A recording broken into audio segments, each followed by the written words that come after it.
Бастунов. Добро двойно подаване с Охене. Удар на Бастунов над вратата.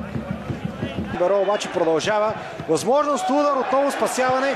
Сантяго Годой с първи гол в днешната среща. Отново централният нападател се разписва за отбора на Берое и вдига публиката на крака.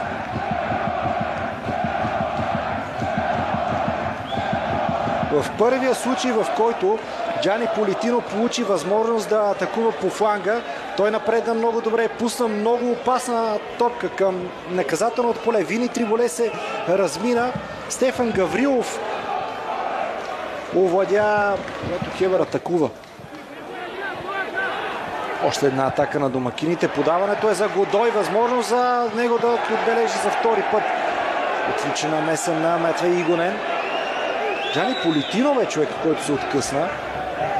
А него дойде през вече далечната 2016 година. Охене дебютира в българския футбол. Сега възможно за Атанас Кабов. Удар на пловдивчанина, спасен от Родриго Ачинели.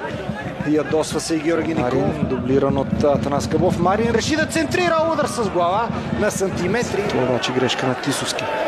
Подхлъзна се Единоласо и това е отличен шанс за Бастунов. Шут и спасяване. В този двубой центриране към Георги Вълчев. Бе насочена топката, след това тя е във вратата. Бастунов в крайна сметка с глава успя да се разпише, след като не успя с крак преди броени минути, по-точно секунди дори. Този път обаче се оказа най-съобразителен. Центрирането бе насочено към Георги Вълчев. Футболист на Беро обаче го изпревари. Не до там добре отбита топка.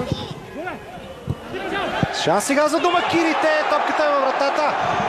Секундно печале, като че ли е човека, който разстреля Матвей Игонен. И сега се отправя да празнува с не чак толкова пълните трибуни, но в 64-та минута Берое отново повежда.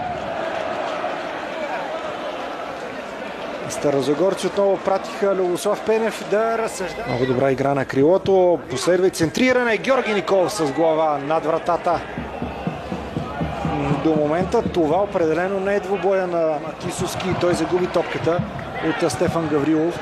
Възможност за Берое, удар спасен от Матвей Игонен. Сантяго Годой с Ождой. Ще получи червен картон. Имаше жълт картон Сантяго Годой.